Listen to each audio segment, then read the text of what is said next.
الحمد للہ رب العالمین والصلاة والسلام علی سید الانبیاء والمرسلین وعلی آلہ الطیبین الطاہرین اما بعد فاعوذ باللہ من الشیطان الرجیم بسم اللہ الرحمن الرحیم والضحى واللیل اذا سجى صدق اللہ مولانا العظیم۔ معزز سامعین و ناظرین، السلام علیکم ورحمۃ اللہ وبرکاتہ۔ ابھی جو آیت کریمہ میں نے آپ کے سامنے تلاوت کی ہے، یہ سورہ ضحیٰ کی ابتدائی آیتیں ہیں، جن میں اللہ رب العزت نے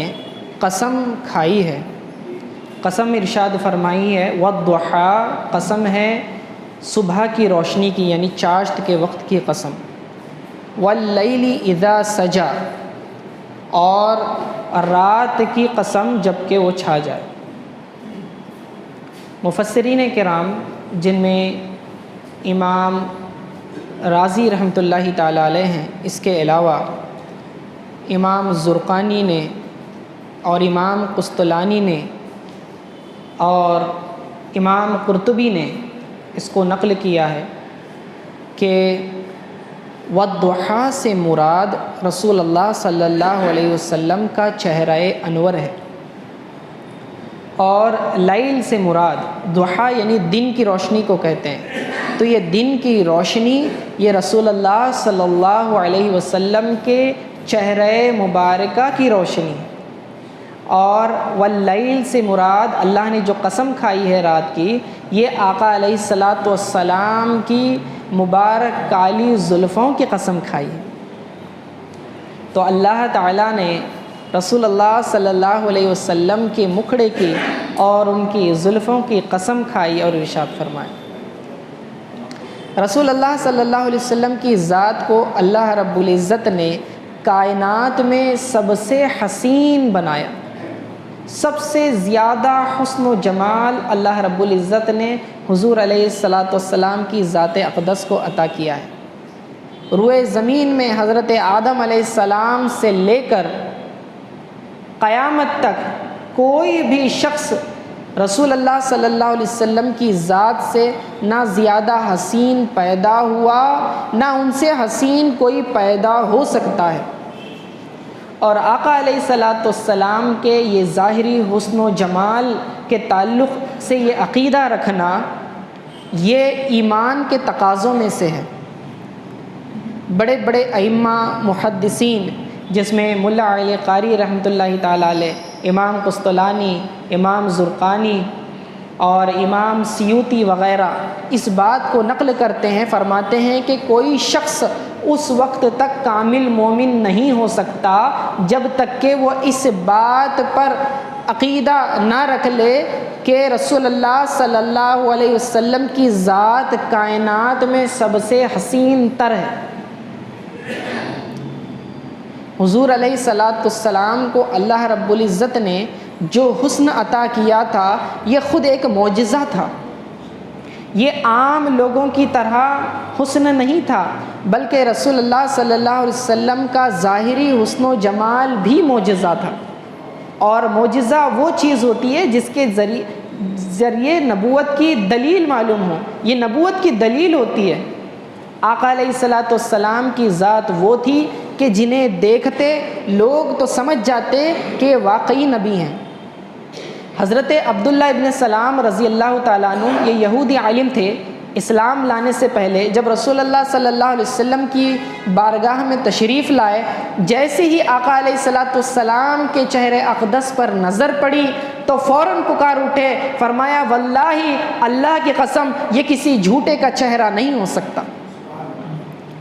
تو چونکہ حسن مصطفیٰ نبوت کی دلیل ہے، اسی لیے لوگ آقا علیہ السلام کے چہرے کو دیکھتے ہی پہچان لیتے کہ یہ واقعی سچی ذات ہے، یہ کبھی جھوٹ نہیں بول سکتے۔ اسی طرح مختلف روایتوں میں بھی، جس کے راوی حضرت ابو ہریرہ رضی اللہ تعالیٰ عنہ، حضرت برا بن عازب رضی اللہ تعالیٰ عنہ، حضرت ام معبد رضی اللہ تعالیٰ عنہ اور اس کے علاوہ حضرت انس، حضرت ابن عباس رضی اللہ تعالیٰ عنہ، یہ مختلف صحابہ کے نام ہیں جنہوں نے رسول اللہ صلی اللہ علیہ وسلم کی ذات گرامی اور ظاہری حسن جمال کی روایتیں منقول ہیں، ان سے نقل کی ہوئی ہیں۔ حضور صلی اللہ علیہ وسلم کے سر کے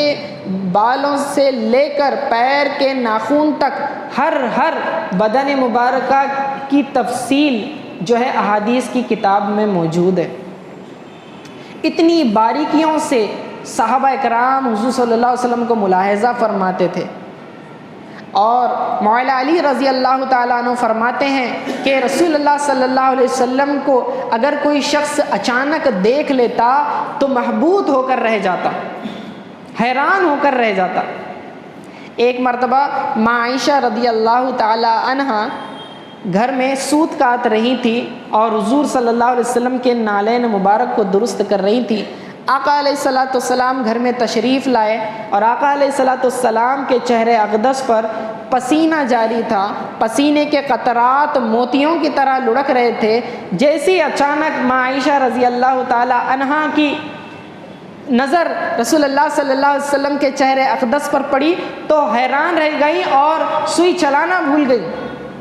آقا علیہ الصلوۃ والسلام نے پوچھا، اے عائشہ میں تمہیں محبوب دیکھ رہا ہوں، تو فرمانے لگی کہ اللہ کی قسم کہ میں آپ کو آج اتنا حسین و جمیل دیکھ رہی ہوں کہ اگر وہ شاعر جو میں کبیر نام تھا اس کا، کہ اگر وہ موجود ہوتا جو اس نے حسین لوگوں کا تذکرہ کیا ہے تو وہ خود کہہ اٹھتا کہ آپ سے زیادہ حسن و جمال کسی کا ہے ہی نہیں۔ تو آقا علیہ الصلوۃ والسلام مسکرانے لگے اور فرمایا کہ اے عائشہ آج میں تم سے اتنا خوش ہوں جتنا تم مجھ سے خوش نہیں، تمہاری خوشی سے زیادہ مجھے خوشی ہے۔ معلوم ہوا کہ حسن و جمال مصطفیٰ کا تذکرہ کرنے سے رسول اللہ صلی اللہ علیہ وسلم کی ذات خوش ہوتی ہے، اور رسول اللہ صلی اللہ علیہ وسلم کے حسن و جمال کا کیا کہنا۔ صحابہ فرماتے ہیں کہ کان رسول اللہ صلی اللہ علیہ وسلم احسن الوجہ، آقا علیہ الصلوۃ والسلام کا چہرہ سب سے زیادہ لوگوں میں حسین تھا، لوگوں میں سب سے زیادہ حسین تر تھے، اور آپ کے اخلاق لوگوں میں سب سے بہترین تھے۔ حضرت مولا علی رضی اللہ تعالیٰ عنہ فرماتے ہیں کہ ان نبیکم، بے شک تمہارے نبی جو ہے سب سے زیادہ حسین چہرے والے تھے اور سب سے زیادہ کریم نسب والے تھے، اعلیٰ نسب والے تھے، اور سب سے زیادہ حسین آواز والے تھے۔ حضور صلی اللہ علیہ وسلم کا چہرہ مبارک مولا علی رضی اللہ تعالیٰ عنہ سے تفصیل منقول ہے کہ ترمذی شریف میں بھی موجود ہے۔ شمائل ترمذی میں، شمائل کہتے ہیں رسول اللہ صلی اللہ علیہ وسلم کے ظاہری حسن جمال کے تذکرے کو، تو ترمذی شریف میں موجود ہے۔ مولا علی رضی اللہ تعالیٰ عنہ فرماتے ہیں کہ آقا علیہ الصلوۃ والسلام کا قد مبارک جو ہائٹ تھی، زیادہ بلند بھی نہیں تھے، زیادہ اونچے لمبے بھی نہیں تھے، اور زیادہ پست قد شارٹ بھی نہیں تھے، بلکہ درمیانہ قد تھا، لیکن قدرے اونچے معلوم ہوتے تھے۔ اور آپ کا معجزہ تھا یہ کہ جب کبھی اگرچہ کہ درمیانہ قد ہے لیکن تمام لوگوں کے جھرمٹ میں جب کھڑے ہو جاتے، لمبے لوگوں کے درمیان بھی کھڑے ہو جاتے تو آقا علیہ الصلوۃ والسلام اونچے معلوم ہوتے۔ اور آقا علیہ الصلوۃ والسلام کا چہرہ مبارک جو سر مبارک تھا، نہ پوری طرح سے گول تھا نہ یوں اس طرح سے لمبا تھا، بلکہ درمیانہ تھا، قدر گولائی تھی، بہت ہی زیادہ پرفیکٹ آپ کی ظاہری بناوٹ تھی۔ اور اللہ رب العزت یہ نہیں چاہتا تھا کہ رسول اللہ صلی اللہ علیہ وسلم کے کوئی ظاہر میں بھی عیب نکالے۔ بعض صحابہ کرام مینا میں جب رسول اللہ صلی اللہ علیہ وسلم کو دیکھتے تو پکار اٹھتے، کہتے کہ رسول اللہ صلی اللہ علیہ وسلم کے چہرہ اقدس پر جو ہے نور الہی، ذات الہی کے انوار کی تجلیات نظر آتی ہیں۔ حضور صلی اللہ علیہ وسلم کی زلفیں جو ہیں نہ زیادہ گھنگرالے تھے نہ بالکل ہی سیدھے تھے، بلکہ سیدھی بال تھے اور آخر سے تھوڑی سی گولائی تھی، اور رسول اللہ صلی اللہ علیہ وسلم کے سر میں بغیر کنگھی کیے کی بھی مانگ نکل آتی تھی۔ حضرت براء بن عازب رضی اللہ تعالیٰ عنہ فرماتے ہیں، بخاری مسلم کی متفقن علیہ حدیث ہے کہ ایک مرتبہ آقا علیہ الصلاۃ والسلام سرخ دھاری دار جبہ پہنے ہوئے تھے، تشریف فرما تھے، اور میں 14ویں چاند کی رات تھی، میں دن اس وقت کھڑا ہوا تھا، کبھی چاند کی طرف دیکھتا، کبھی رخ انور کی طرف دیکھتا، رسول اللہ صلی اللہ علیہ وسلم کی چہرے کی طرف دیکھتا۔ فرماتے ہیں خدا کی قسم 14ویں کے چاند سے زیادہ حسین آقا علیہ الصلاۃ والسلام کا چہرہ تھا، اتنے حسین آقا علیہ الصلاۃ والسلام تھے۔ آپ علیہ الصلاۃ والسلام جب مسکراتے تھے تو مسکرانے سے دانتوں سے نور کی شعاعیں نکلتی تھی، اور اس نور کا اثر سامنے دیواروں پر پڑتا تھا، یعنی جب آپ مسکراتے تو نور سے سامنے کی دیواریں روشن ہو جایا کرتی تھی۔ ماں عائشہ رضی اللہ تعالیٰ عنہ فرماتی ہیں کہ ایک مرتبہ وہ گھر میں جو ہے ہاتھ میں سوئی لیے ہوئے کچھ سی رہی تھی، اور ان سے سوئی گر گئی،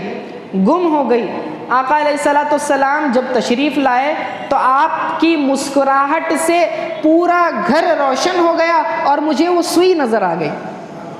اور یہ ایک مرتبہ کا واقعہ نہیں ہے، بلکہ وہ فرماتی ہیں کہ جب رسول اللہ صلی اللہ علیہ وسلم گھر میں موجود ہوتے تو آپ کے چہرے کے نور کی روشنی میں سوئی کے اندر دھاگا آسانی سے پرو لیتی تھی، اتنے حسین تھے آقا علیہ الصلوۃ والسلام۔ آپ کے دندان مبارک، جو دانت مبارک تھے، انہیں دیکھنے پر یوں معلوم ہوتا جیسے کہ سفید برف کے گولے ہیں، اولوں کی مانند سفیدی تھی۔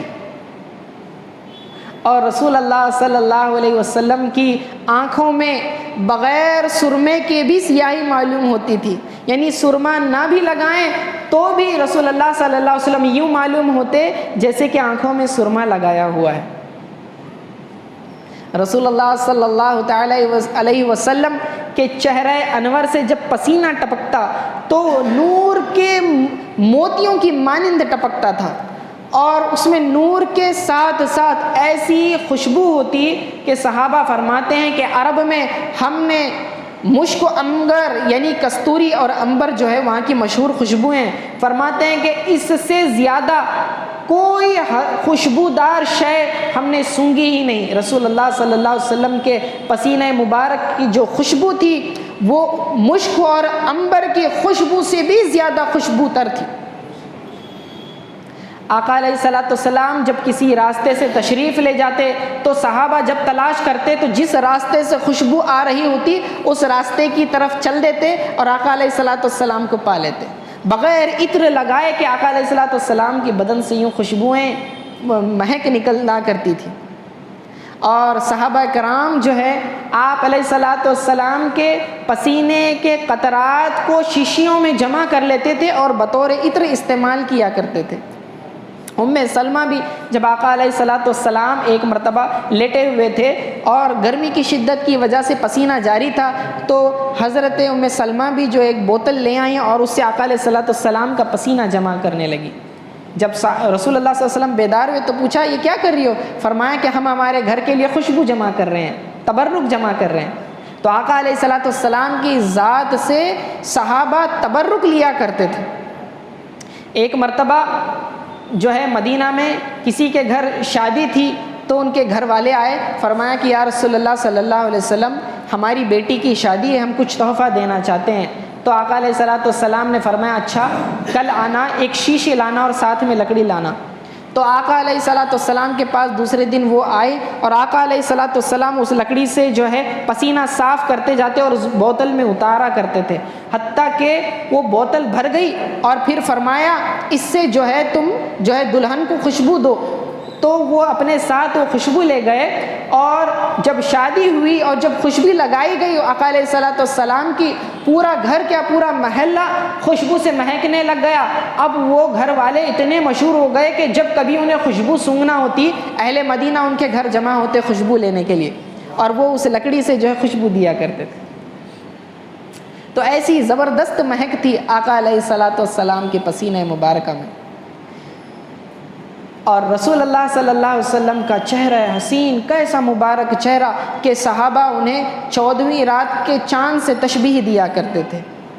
کیونکہ رات میں جو چاند ہوتا ہے اس کی روشنی تیز نہیں ہوتی بلکہ دیکھنے والوں کو ٹھنڈک محسوس ہوتی ہے، سورج کی طرح نہیں کہ آنکھیں چوندیا جائیں۔ لیکن علماء کرام فرماتے ہیں، محدثین فرماتے ہیں کہ رسول اللہ صلی اللہ علیہ وسلم کا جو حسن مبارک دنیا میں ظاہر کیا گیا وہ صرف آپ کے کل حسن کا صرف ایک جوہر ظاہر کیا گیا، صرف ایک پارٹیکل کو ظاہر کیا گیا، پورا حسن لوگوں پر ظاہر نہیں کیا۔ حالانکہ آپ اتنے حسین تھے، ماں عائشہ رضی اللہ تعالیٰ عنہ فرماتی ہیں کہ یا رسول اللہ صلی اللہ علیہ وسلم، حضرت یوسف علیہ السلام کو اللہ رب العزت نے بہت زیادہ حسن سے نوازا تھا کہ مصر کی عورتیں جب انہیں دیکھتی تو اپنے ہاتھوں کو کاٹ لیتی تھی، لیکن آپ علیہ السلام سب سے زیادہ حسین ہونے کے باوجود ہماری یہ کیفیت نہیں ہوتی، اس کی کیا وجہ ہے؟ تو آپ علیہ السلام نے فرمایا کہ اللہ رب العزت نے میرے حسن کو لوگوں کی خاطر جو ہے پردوں میں رکھا ہوا ہے، اگر میرے حسن و جمال کو ظاہر کر دیا جاتا تو لوگ دیکھنے کی تاب نہیں لا سکتے تھے، آنکھیں اندھی ہو جاتی۔ تو آقا علیہ السلام تو سراپا رحمت بنا کر بھیجے تھے، لوگوں کو زحمت دینے کے لیے تو نہیں، اسی لیے آقا علیہ السلام کے حسن کو جو ہے پردوں میں اللہ رب العزت نے بھیجا، اور آخرت میں پھر اس کے حسن کو ظاہر کرے گا۔ اندازہ لگائیں کہ رسول اللہ صلی اللہ علیہ وسلم کی ذات اقدس کیسی مبارک ہے،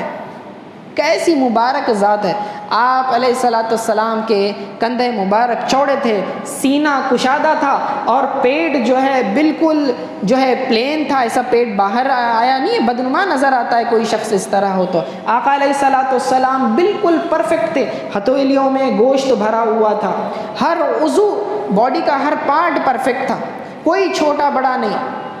انگلیاں لمبی تھی آقا علیہ السلام کی، اور گھنی زلفیں تھیں، کندھوں تک شانوں تک جو ہے آقا علیہ السلام کی زلفیں تھیں، اور جب چلتے آقا علیہ السلام تو نظر جھکا کر تیز تیز چلتے تھے، جلدی جلدی قدم سے، صحابہ فرماتے ہیں کہ یوں چلتے گویا کہ کوئی شخص ڈھلان سے نیچے اتر رہا ہے، بڑی عاجزی اور انکساری کے ساتھ آپ علیہ السلام چلا کرتے تھے۔ آپ علیہ السلام سے جب کوئی مصافحہ کرتا تو صحابہ فرماتے ہیں ہمیں ایسا محسوس ہوتا کہ ہم نے اس سے زیادہ نرم اور ملائم کسی ریشم اور دیباج کو چھوا ہی نہیں، اتنے نرم آپ علیہ السلام کے ہاتھ مبارک، ہتھیلیاں مبارک تھی۔ تو رسول اللہ صلی اللہ علیہ وسلم کی ذات گرامی چہرہ اقدس کو جو بھی دیکھتا تو آپ کے حسن کا دیوانہ بن جاتا۔ ایک مرتبہ حضرت ابو رافع رضی اللہ تعالی عنہ کو جو ہے کفار قریش نے قاصد بنا کر، میسج دینے والا قاصد بنا کر بھیجا آقا علیہ السلام کی طرف۔ جب آپ آئے اور رسول اللہ صلی اللہ علیہ وسلم کو دیکھا، دیکھتے ہی محبت میں جو ہے بالکل محو ہو گئے اور واپس جانے کو ان کا جی ہی نہیں چاہ رہا تھا۔ آقا علیہ السلام نے فرمایا نہیں، تمہیں واپس جانا چاہیے، یہ ہمارا طریقہ نہیں ہے کہ ہم قاصدوں کو اپنے پاس روکیں اور ہم وعدہ خلافی نہیں کرتے، اگر تمہاری یہی کیفیت باقی رہی تو پھر ہمارے پاس لوٹ آنا۔ تو آپ فرماتے ہیں ابو رافع جب مکہ واپس گئے تو آپ کا دل نہیں لگتا تھا، اور جتنا جلدی ہو سکے پھر خبر دے کر واپس پہنچے اور اسلام قبول کر لیا، رسول اللہ صلی اللہ علیہ وسلم کے قدموں میں جگہ پا لی۔ حضرت طارق بن عبداللہ رضی اللہ تعالیٰ عنہ فرماتے ہیں کہ ایک مرتبہ ہمارا تجارتی قافلہ جو ہے مدینے سے پہلے جو ہے آرام کرنے کے لیے رکا، اس وقت ہم آقا علیہ السلام کو پہچانتے نہیں تھے۔ آقا علیہ السلام پھر اس قافلے کی طرف آئے تو لوگ ان کو حیرانی سے دیکھنے لگے، بڑے ہی حسین و جمیل چہرے والی ذات جیسی آپ آئے، آپ نے دیکھا ایک سرخ اونٹ آقا علیہ السلام کو پسند آیا، آپ نے خریدنے کی خواہش ظاہر کی، پھر ایک قیمت لوگوں نے ٹھہرائی، اور آپ کے علیہ السلام کے پاس اس وقت قیمت نہیں تھی، آپ نے فرمایا کہ میں قیمت بھجوا دیتا ہوں، اور اونٹ لے کر آپ علیہ السلام چل دیے۔ لوگ آپ علیہ الصلوۃ والسلام کو دیکھتے ہی رہے، لیکن بعد میں جب آقا علیہ الصلوۃ والسلام چلے گئے تب انہیں خیال آیا کہ ارے جو شخص آیا تھا ہم نے تو اس سے نام بھی پوچھا نہیں اور کہاں رہتا ہے یہ بھی نہیں پوچھا، اب ہمیں کیسے پتہ چلے گا کہ کون شخص ہمارا اونٹ لے گیا ہے اور واقعی وہ قیمت ہمیں دے گا بھی یا نہیں۔ تو اس وقت جو سالار کی جو بیوی تھی وہ پردے سے نکلی اور کہنے لگی کہ اللہ کی قسم میں نے انہیں دیکھا ہے اور جو حسین و جمیل چہرہ میں نے دیکھا ہے وہ جھوٹا ہو نہیں سکتا، وہ ضرور تمہاری قیمت جو ہے لوٹا دیں گے۔ اتنے میں پھر ایک شخص آیا جو رسول اللہ صلی اللہ علیہ وسلم نے جسے بھیجا تھا، ساتھ میں جو کھجوروں کا ٹوکرا بھی دیا، فرمایا کہ یہ ہماری طرف سے ضیافت ہے، آپ لوگ کھا لیں اور یہ قیمت بھی لے لیں، اس اونٹ کی قیمت بھی لے لیں۔ تو اس طرح سے لوگ آقا علیہ الصلوۃ والسلام کو دیکھ لیتے تو آپ کی ذات پر یقین ہو جاتا، تو آپ کا ظاہر آپ کے باطن کا آئینہ تھا، آپ علیہ الصلوۃ والسلام کا ظاہر جو ہے آپ کے باطن کا آئینہ تھا، تو جو ذات اتنی سچی ہو ان کی بات کتنی سچی ہوگی، تو کوئی بھی پھر ان کی بات سے مکرتا نہیں تھا۔ اتنی محبت سے پھر لوگ اسلام قبول کر لیتے آقا علیہ الصلوۃ والسلام کو دیکھ کر۔ تو ایسے کئی واقعات آپ کو احادیث کی کتاب میں اور سیرت کی کتابوں میں بھرے پڑے ملیں گے، اور حدیث کی کتابیں شمائل مصطفیٰ کے نام سے بہت ڈھیروں کتابیں موجود ہیں جس کے اندر آقا علیہ الصلوۃ والسلام کے حسن و جمال کا تذکرہ ہے۔ آج ہم بس اسی پر مختصر گفتگو پر اکتفا کرتے ہیں، انشاءاللہ پھر اس گفتگو کو اگلے درس میں جاری رکھیں گے۔ وصلی اللہ تعالی علی خیر خلقہ محمد و آلہ و اصحابہ اجمعین برحمتک یا ارحم الراحمین۔